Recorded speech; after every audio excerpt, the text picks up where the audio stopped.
East, I believe. Although east. Unfortunately, the information that was sent to me didn't say east or west, but I think Okay. it's east because it's in a it's in a NC1 residential area, Okay, single family homes. okay.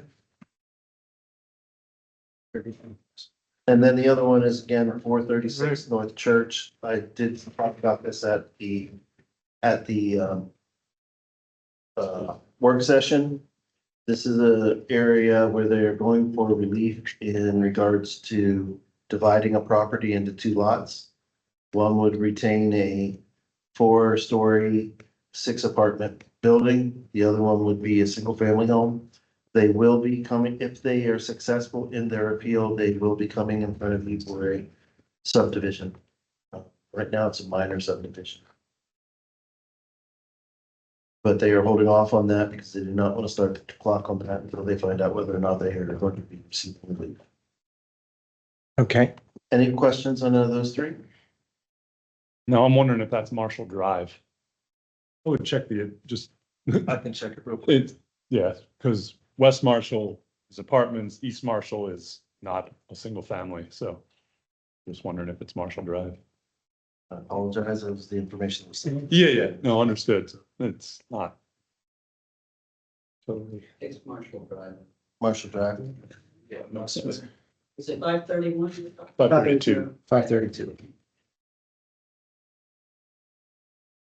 At least that's what we were looking at before. Yeah, Yeah, the other ones aren't. They're like apartment complexes or Yeah. corporate buildings near the hospital.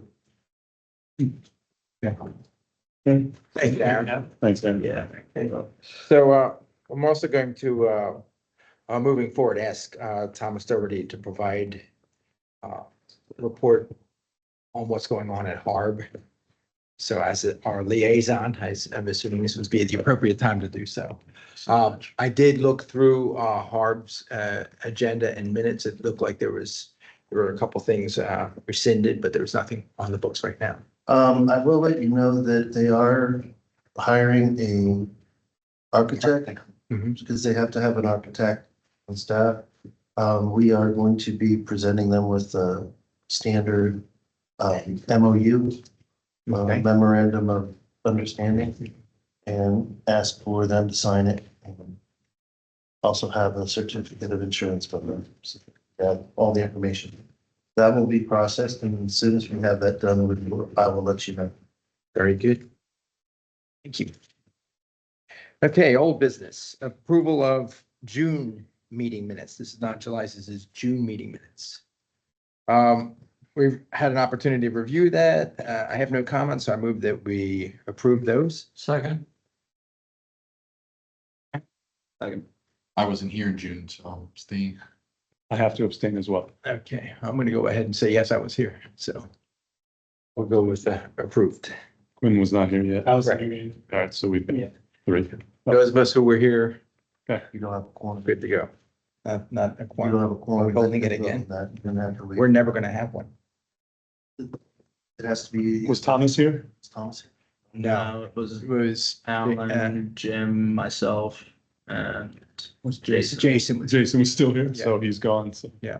And we're not gonna ever we're have never going to one. have it go through the, you have all the people that were here at that time. We have 100. Three of the four, they have a quorum of the people that were here. I will check with the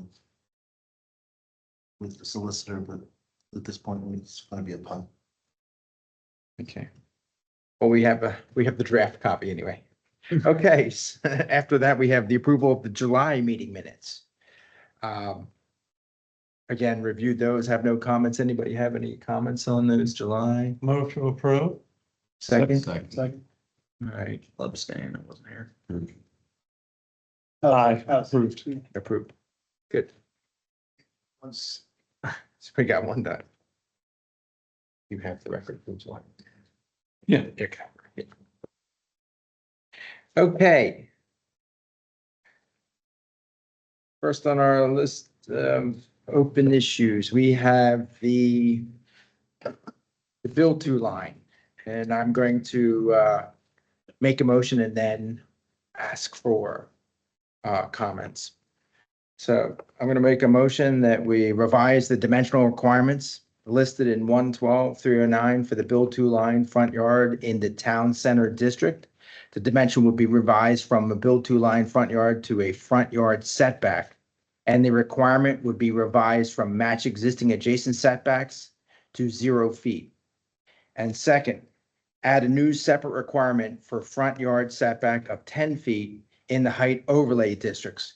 Either add this new requirement to the table in 112-309 or add it to 112-401 and 402. Also, it will be revised in the summary table. I'd also like to ask that the side yard setback be 0 as well. Are there anybody comments on that? Well, I'll second it. And we can discuss. All right, so second, any comments on that? No, this time, I know we've talked about it. Yeah, I feel like we've talked about this at length at this point. We have talked about it. I've made my thoughts known. Okay, any comments from the public? On revising that? Darrell, Lee? It's a 100-foot wide building, Mm-hmm. 0 setback on the sides. 0 foot setback on the side in the town center as it was. So what we're doing is reverting back to the previous zoning requirements for the town center. Within town center, the desire there is to fill the town center, of course, with buildings. And what the zoning presently states is the side yards mirror the adjacent. So if you were next to somebody that had 0, you would have 0. If you're next to somebody that had 10, you would be 10. So it only exacerbates the problem, creates these little slivers of land between the buildings that are, quite frankly, not that able to be used for anything in a positive way. The big difference there is we're adding to the height overlay district that's stepping back 10 feet back from that right of way.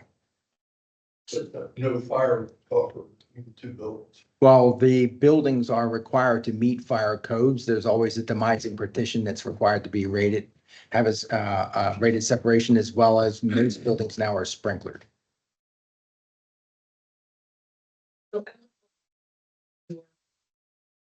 Major objection.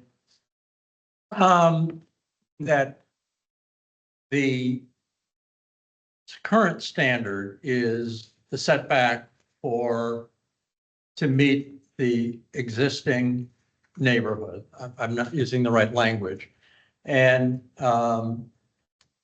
my feeling was that this has come to our attention because we dealt with 3 major projects, all of whom really did not have good standards of setback that you could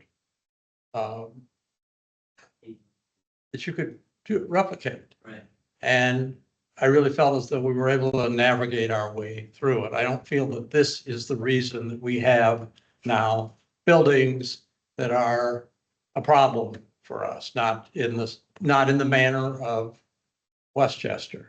And I feel as though if we applied this standard to what was the Burger King, we would have a bigger building. Yeah. And we don't want a bigger building. So for that reason, I feel as though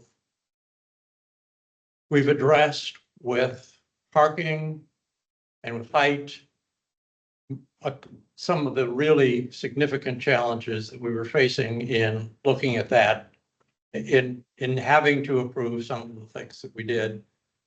And that this isn't a problem solver. It's, I think, a good standard. When it was put in place, we tried to have a standard, and the more we looked at it, the more we sort of came to the conclusion that every block you're in, the setback really should be a different number. And that this is why we arrived at, the existing language. I don't think it's the end of the world if this gets passed, but I don't see that it's moves us forward.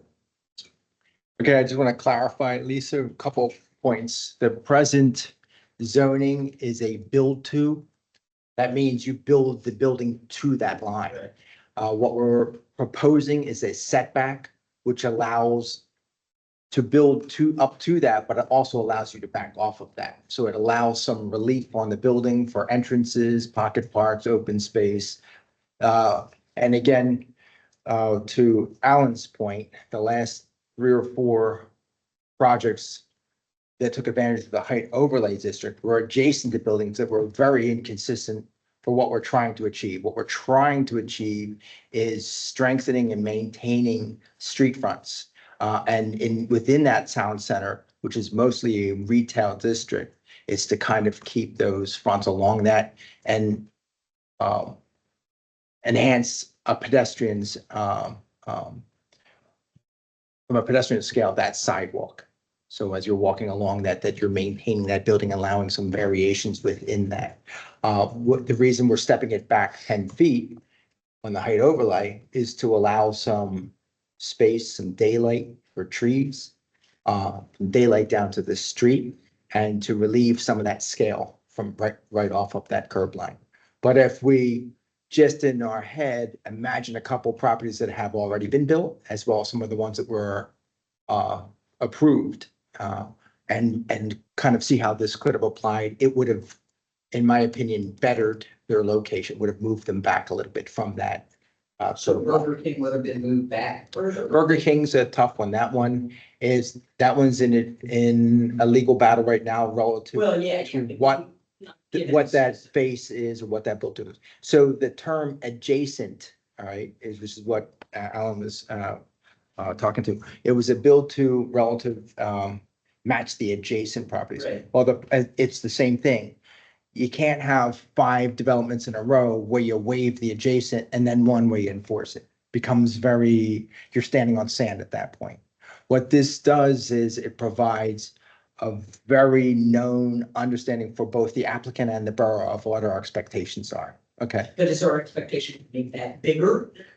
Because as well, we know, depends developers will on- take every spare. on High Street, they were on the right of way. All right, so on Price and Dean, they were perpendicular to High Street. They were holding the structure, not the street line.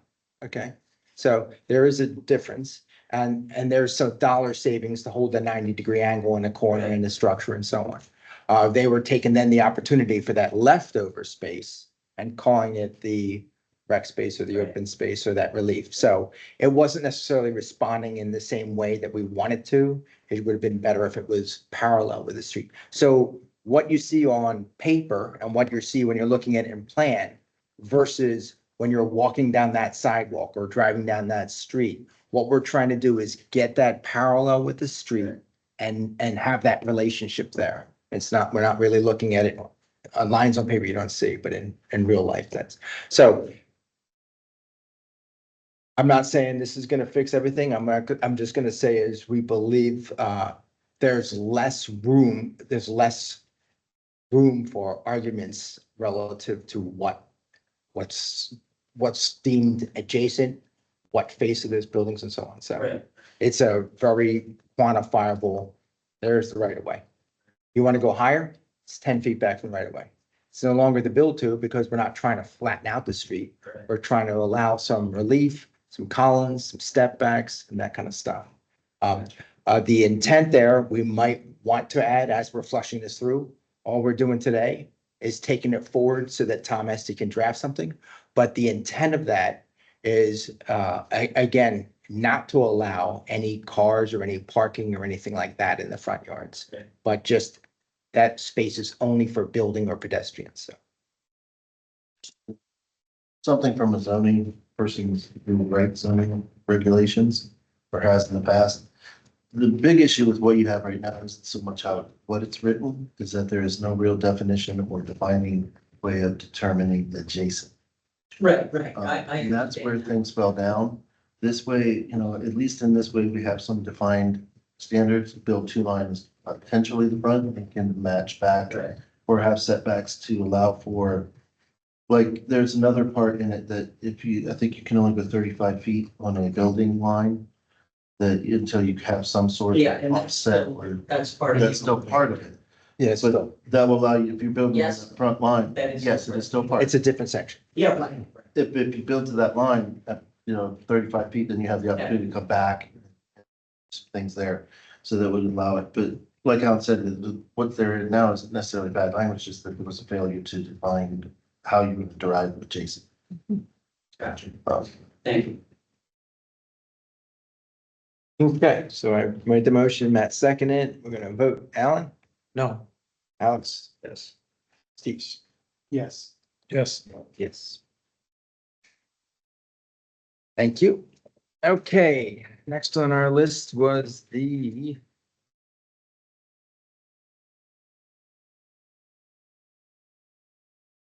Next piece. space. It was Alan, I believe you prepared a motion for us. I have. Excellent. What, about 6 months ago? May I? Take your time. Let it breathe. Alan. You want to own this one? I'm just gonna make the motion. I think Yep. we've discussed this at great length. I move to delete the following from chapter 97, appendix A, photo of subsection 97A19, recreation facilities, captioned rooftop courtyard public space, and 2, subsection 97A 1919. I second. Okay, any comments? Comments from public? All right, well, we already know where you are, Alan. Alex? I also second. Yes. Yes. Yes. Yes. Get that picture out of here. Get that going. Alan, they're gonna let you Can rip we it do out. that right now? It's like it's my birthday. You have a hard copy. Do it now. Well, we can replace it with an image of Alan Burke there. For a good time, call Alan. Okay, 700 Southwest, so just as a, we weren't sure whether we were or we're not gonna have anybody here from Westchester University regarding the master plan, but there is a special meeting of Borough Council scheduled for this Thursday, the 28th, where they're talking and having discussions regarding having Urban Engineers, a Philadelphia-based engineering firm, provide a review of that master plan. So not using either Pannoni, Westchester Borough's engineer or West Scotian's engineer. This is a third entity to provide that review. Aaron, I did speak with Sean today, and his response was that he didn't have a lot to guide you with it at Okay. this point, because right now, there's going to be a number of individuals that are going to be speaking out about this and be writing recommendation letters and so forth. This is just one of them, not, the penultimate. Actually, the council obviously has more say in that regard, but at this time, there's no rush to do the vote. And our solicitor has asked us to try to wait until we get more information. So my recommendation would be to put off the vote on this until such time as, we have the clear go-ahead from the solicitor.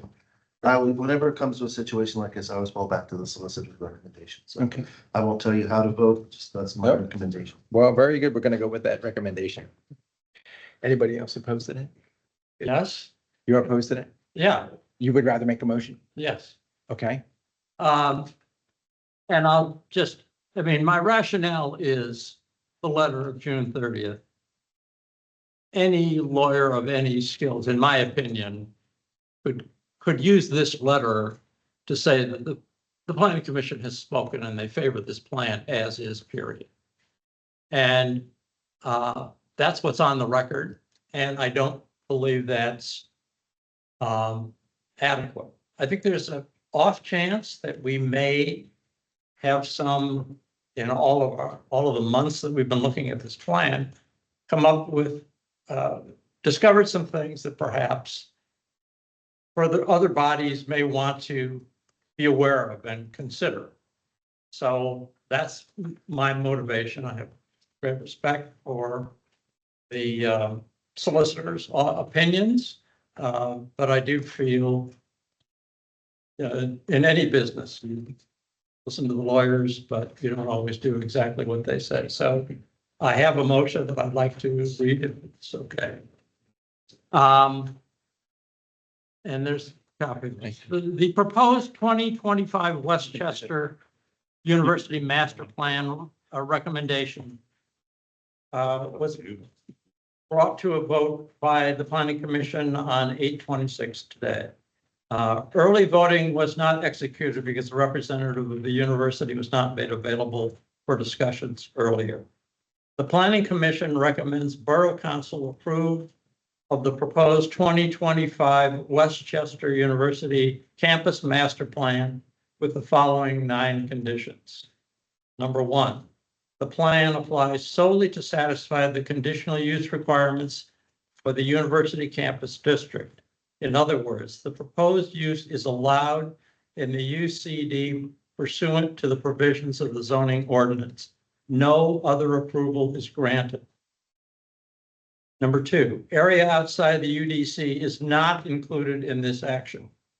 Number 3, land development plans must be approved for each individual building or project. This approval does not clear the way for any construction, period. I know to us, those are all redundant, but I felt the need to be clear about those.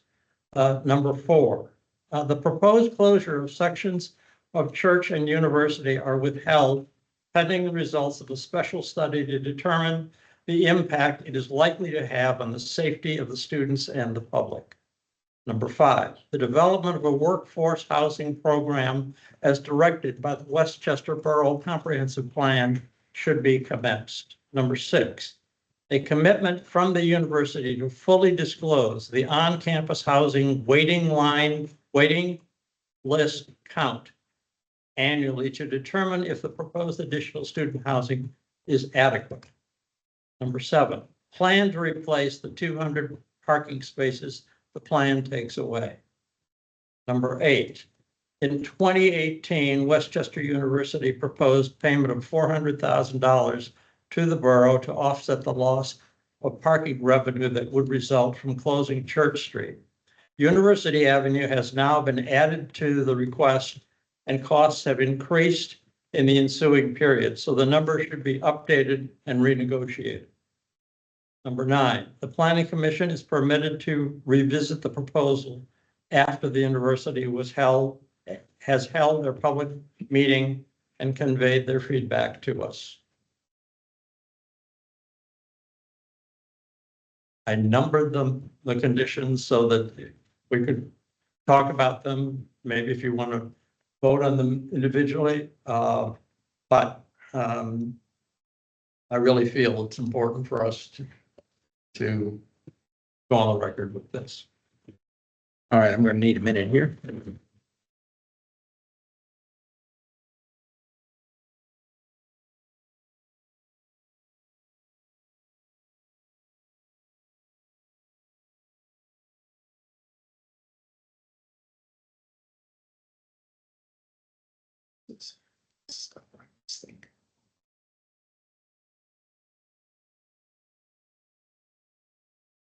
I guess my first comment, just while you're doing that, Jim, I would like to, and I know Thomas, he couldn't be here. I would like to get his. I know he said to wait, because he said that in one of our meetings Right. previously. To wait for input, further input from our consultants, residents, public. I don't know if he saw the letter that Alan references, the June 30th letter, what his interpretation of that letter would be relative to Alan's concerns. If that letter puts us in a awkward position for future formal approval or not. Because I do see Alan's point regarding there's that letter out there, but then we're being told to wait to formally vote. So that does put us in a little bit of a gray area. But I also hear Tom Estes. I was kind of under the impression we'd wait on this because Tom Estes kind of directed us to. But I do understand Alan's concern. So I kind of like to hear Tom Estes' interpretation of that letter versus his as relative to his directions to us. Sure. I guess I'd feel a little better about moving forward with this motion or not if we had the solicitor's input on both pieces. Because he only really addressed the overall status of the project, not relative to our letter to Borough Council. Sure. So it's kind of Yeah, just I a agree with concern I have or an unknown. Sure. Oh, I'm gonna say, Alan, it's a lot to digest. I appreciate the letter and the interest to put something out there. Just a clarification though, when you're saying UCD, you mean PUC? Is that, you It refer, used to be called the University Campus yeah, District. but you're referring, It has different, yeah, I'm just wanna just make Yeah. sure that, so, there, I think when it was first started, they used the term UCD and University Campus District, and I think it's. okay, so that's what you're I was referring to the trying same trying to thing. attach Sure, that. so we can just, though. Yeah, they're interchangeable. Tries that. They're interchangeable. We'll switch that to PUC, yeah. I'm gonna agree with Matt relative to, I'd like to hear from Tom Estee. I think there were a couple issues here. I'm gonna say what as far as the letter's concerned, we don't have it here because I was not prepared to be able to. I don't know if we have that or not. The June letter? Right, Yeah, I have it here. okay. Well, we don't have the ability to put it up on the screen or share it or anything, but you can read it if you'd like. It was a, Well, I mean, it's the paragraph in bold toward the end that I'm concerned with. It's dated June 30th. It goes to went to Borough Council. It said the planning commission has reviewed and discussed the master plan for Westchester University campus improvements and recommends Borough Council grant conditional use approval for its university main campus plan in the borough pursuant to sections 112-314 of the Westchester Borough zoning ordinance, subject to future land development approval for each specified project, and each should include planning commission review and comment. yes, so basically, again, the master plan for conditional use is a big picture, like 30,000-foot view Right. of the thing. And the response was just the same. It was, hey, we're good with that view. There's not an actual project here yet. So as each individual project comes up, we're expecting to be able to review those or have input on those. So as an example, if they add a building or if they close a street or if they want to attach an intersection, that's going to be coming in front of us. So that's what that letter Well, is saying. Well, that is true. I mean, I think one of the main things I'm concerned with is what has come to light through all of this is that the fact that the university has been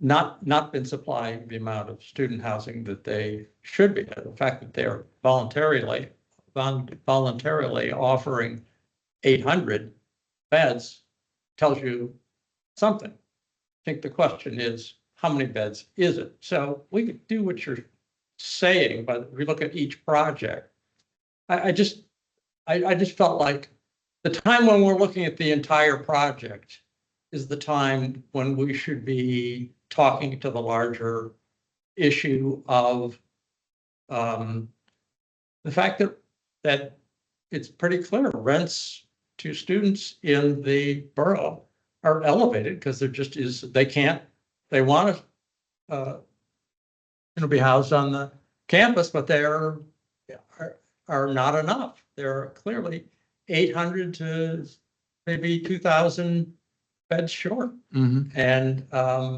that's,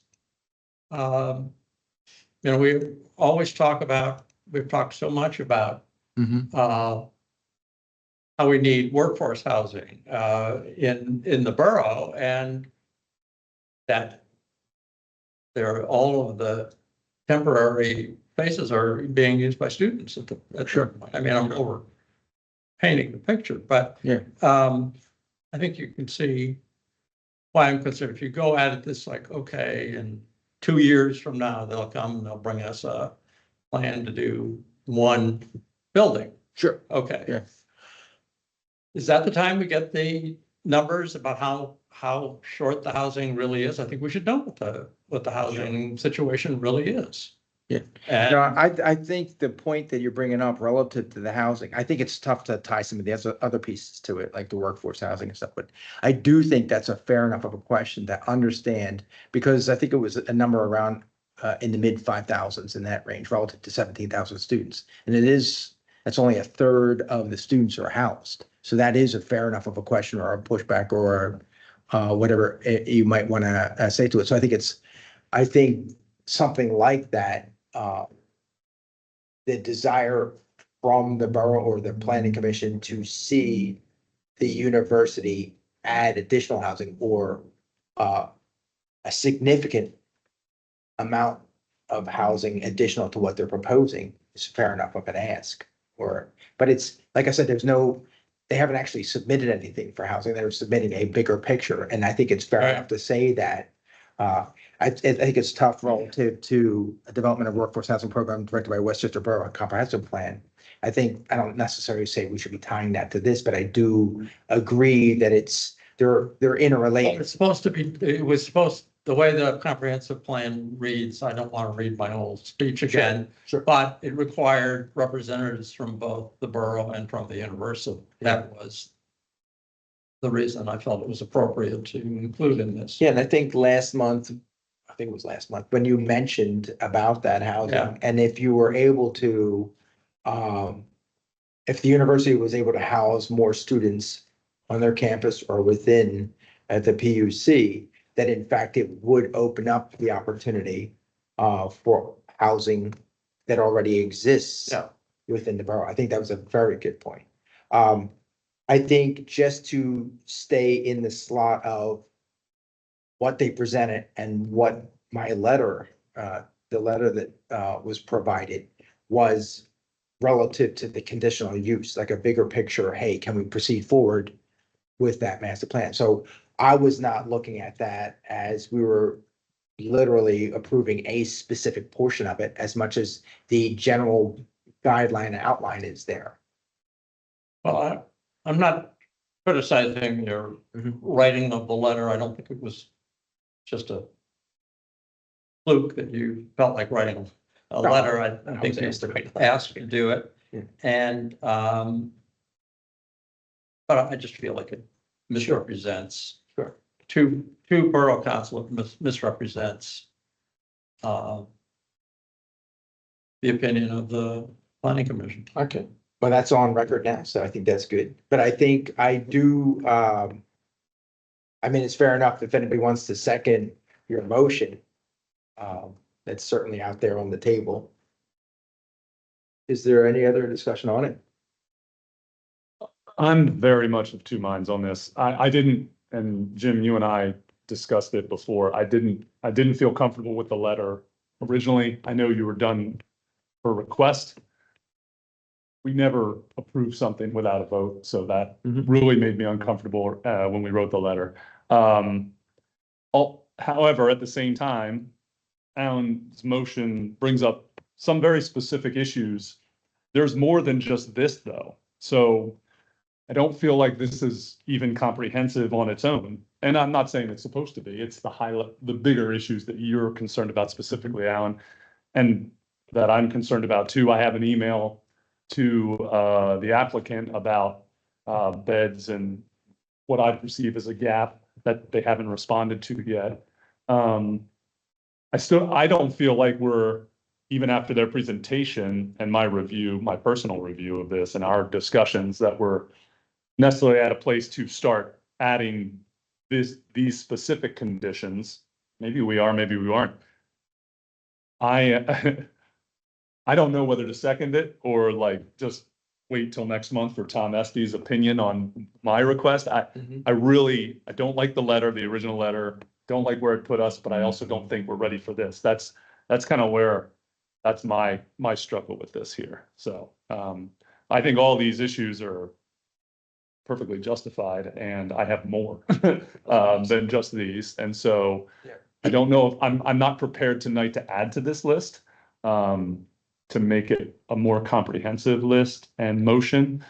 I also think each one of these will be addressed by the projects. And I do believe we would require them to give us better numbers, because a lot of those numbers they kept telling us are projections, and some of these projects won't even happen. Closure of Church Street will require a lot more discussion. So I don't know where that leaves my personal opinion. I'm just thinking out loud, I guess, right now. Fair enough. I'm not sure where I land. Quinty, any comments? No. No. Okay, fair enough. Yeah, I think this is a good start, but right, as Matt said, there are certainly other issues, and Alan, thank you so much for, bringing this to the attention. Right, we didn't give our, conditional or unconditional approval to the master plan, but, we were pleased that they came and then put the time in to explain it to us. I think that the popularity of Westchester University now being the biggest of the PSAC schools is due in large part to the desirability of living in the borough. And, it isn't just that they're the best academically or they're, significantly better or different than Shippensburg, Millersville, Kutztown, any of those. I think that the borough is significantly more desirable than Lock Haven Borough or Clarion or Kutztown. Kutztown, or any place else. And so I think that there's room for that consideration of what the borough gives to the university, for the university to not just explain to us, but not put us in a difficult position, vis-a-vis, like you said, housing. Sure, the rents are high, and what are charged to university students by, the real estate holders, specifically because they're students, are astronomical numbers, having paid them for students going through. So yeah, I'm certainly not ready to sign off on the university's plan, and I'm glad to know that any specific building is going to have to, go through us, or hopefully will go through us. But yeah, I'm on board with these, and as Matthew said, and more. So that's all I would say. I don't know that, prepared to vote on, to recommend just these, because I don't think that they're the end all be all of my concerns. Fair enough. Next, Steve. Alex? I feel very similarly to Matthew. I think, to Alan's point, in the same vein that the letter is kind of putting us on record that perhaps we are signing off on this. My fear with specifically addressing these 9 things when there is agreement that there's probably far more things in the same light that we also want to address. I don't want to put, just those 9 things on record to say that, that's all that we care about. And then they start to work off of, now just a limited feedback sheet, and then we're pigeonholed in a different way. So I'm just curious, do we trust our process, which will coincide with what they are going to do as their next steps to bring forth some of these projects, that we will have the opportunity to address them appropriately? Or is there any way to caveat the letter with perhaps maybe something less defined as what Alan put together, but more generalized, that still gives us some leeway to say,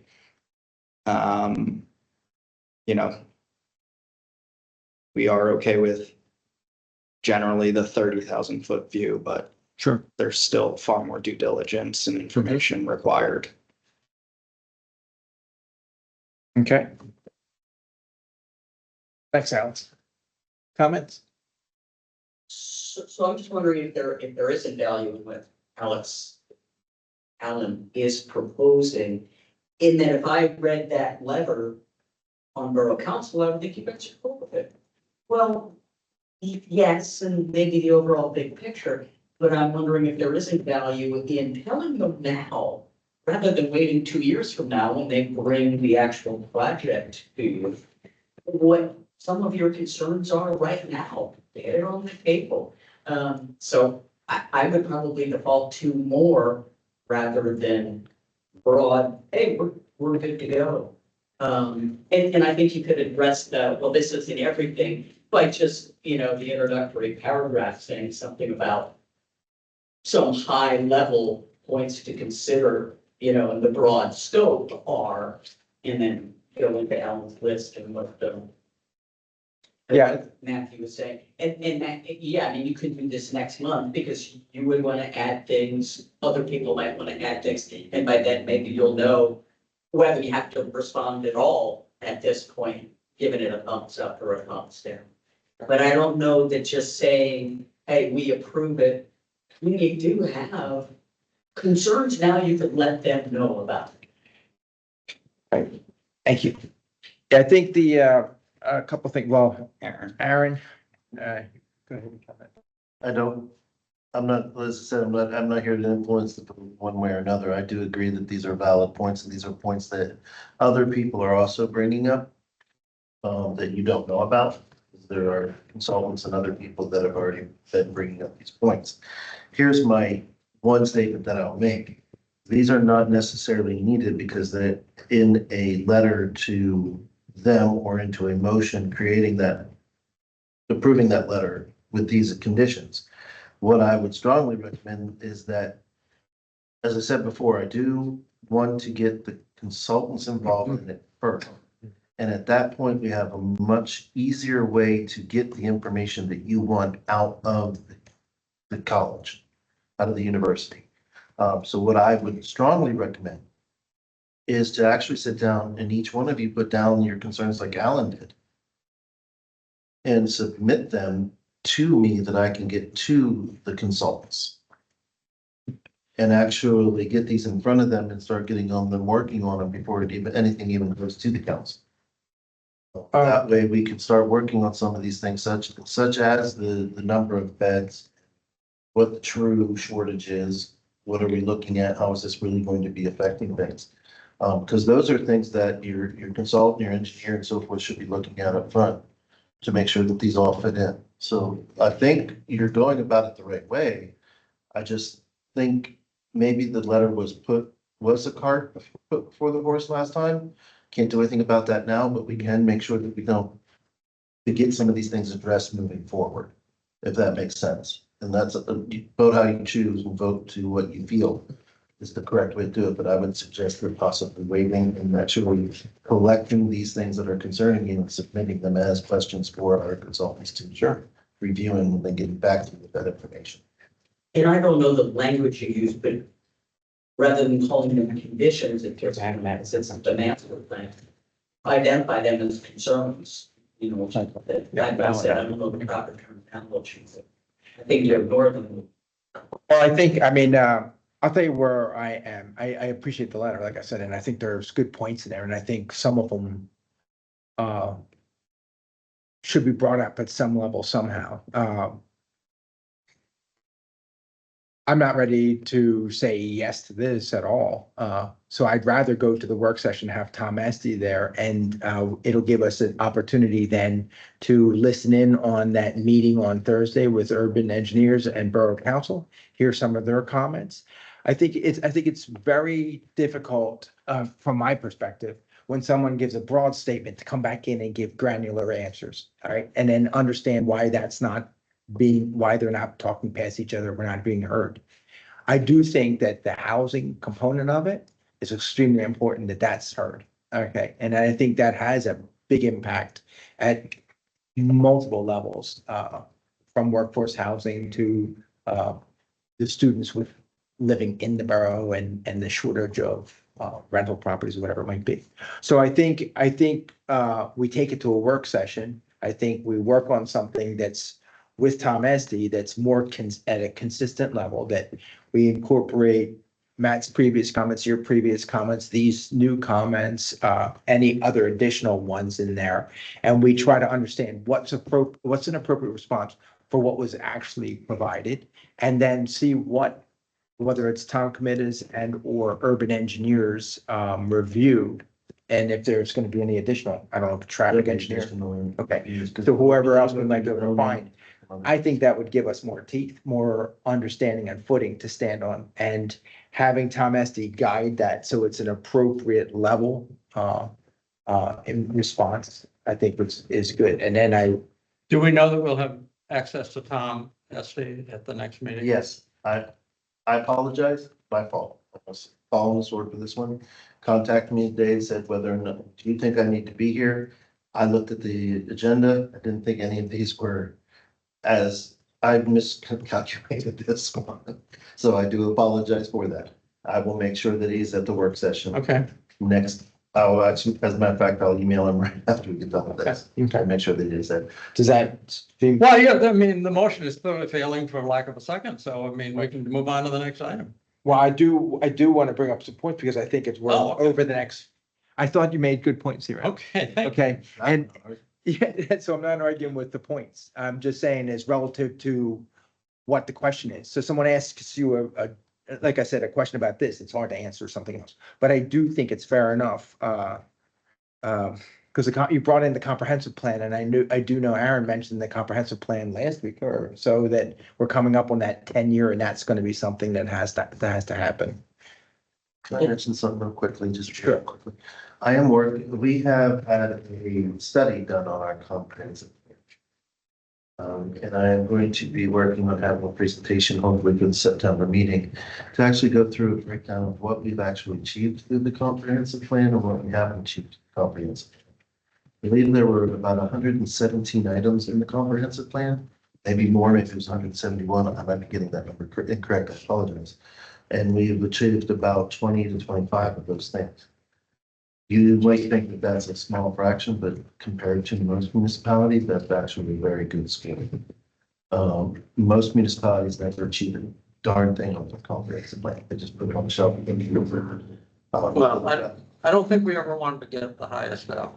You know, we just, a No, lot of work went into that. the fact that you've actually achieved something on the I understand. comprehensive plan I understand. is 85% of municipalities in Pennsylvania don't do anything on the comprehensive plan. So you're well ahead of the curve. But what I would like to do is just have that review for you to actually see what was accomplished, what needs to be accomplished, and start thinking of things that might need to be added to the plan. And to see how well this project might fit in to where those things are. So it's just as a refresher for you guys to have some Okay. more knowledge. Okay. But I love the points. Those are great points. Thank you. Just to frame. Yes. The Thursday meeting, to my knowledge, with urban engineering, is simply to agree to hire them request. There's not gonna be any. Sure. You never know what you're gonna hear, but I understand that, and I think it's a good idea, actually. Yeah. To get that third party. One single.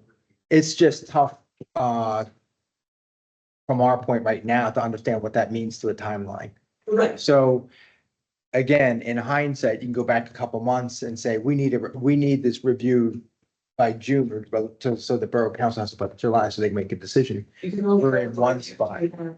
So, and now, it sounds like, they're bringing, other parties on board.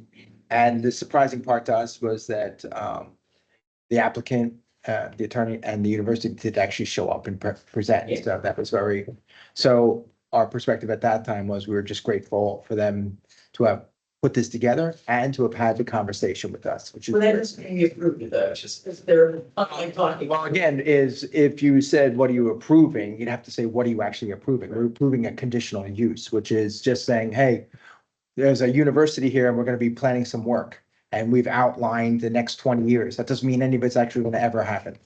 So as a project comes up, we'll see those, but this just gives a framework. And we've had the opportunity to see it, which is great. But I think to Alan's point, which is I think the strongest one is maybe by next month or so, we can maybe press really hard on the residential component of that and see that influences maybe more emphasis and prioritization to the housing shortage on campus. So, Okay. and I do think it's fair enough to ask them for real numbers. So, okay. Preservation ordinance is next on our list. Thomas is in here. We discussed that we would get a little further development here. Somehow we need to get this into a framework that looks closer to being able to be an ordinance or an amendment to an ordinance for an overlay district. So Thomas is going to be trying to put into, I know graphically he's trying to put something together, but try to understand and be a little more finite about what we're actually proposing. Right.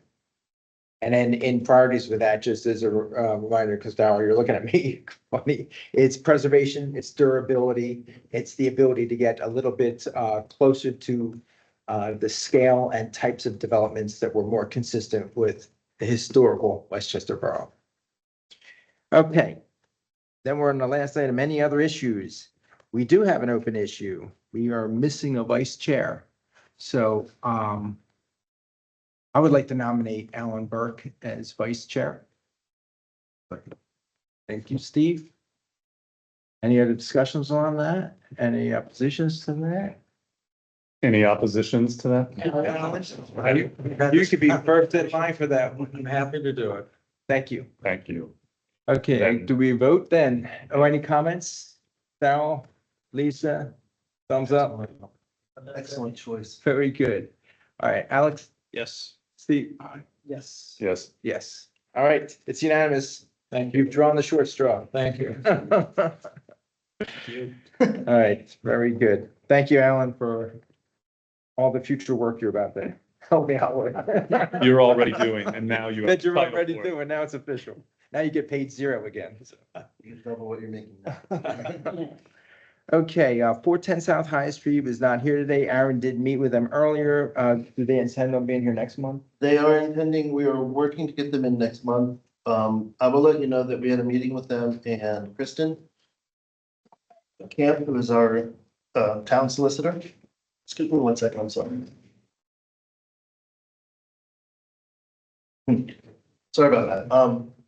The purpose of it, we sat down with the owner, Pat, and his lawyer, Brian, to go over the potential for what would be needed for a text amendment. They had produced they had a civil engineer look at our zoning and give us a zoning overview, and the gentleman didn't even get close to the bullseye. He didn't even hit the target. He messed up on a lot of different things, misspelled how things are going, and that were fairly plain. So we went through and sat down and tried to go over what actually were items that would affect them. One of them is this Bill 2 line right now. And we did explain to them that this is already being proposed, it's already being worked on, so by the time they would get a text amendment, this would already be changed. So there were a couple of other things, such as whether or not they can put a new curb cut in, because where it says the TC district, you can't have any new curb cuts. So we needed to find a definition of that, how that would move forward. There were a couple other minor little things. But very productive. What we are shooting for is Kristen is going to review what they have written up. And she's going to butcher it, and then go back to him. He's going to rewrite it and cut down a little bit more, and then it'll be written, and it'll be rebinded. And by next month, we want to have something that they can bring to you to present as a preliminary text amendment for this development.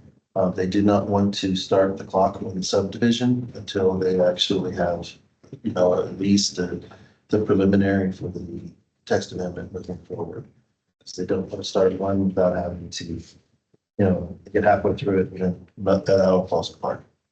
But I think that looking at the zoning, sitting down with them and going through, having Kristen look at it today, really, it reinforced my thought that there is a pathway through our zoning, legally and professionally, that is best for everybody. And we'll make that a very good development. I think that should go through fairly easy, Okay. as easy as you ever want to. And were there any other new, you said there weren't, mostly minor things, so there wasn't anything big in addition to what you had already identified? There were a couple of Last time. questions as to whether or not, to give you an example, whether or not that access way that runs through is a street or an alley, and it's neither a private driveway. So we don't regulate private driveways. And the big issue there was whether or not on an alley or a street, if it's a street, then it has to be 30 feet wide for a one-way street.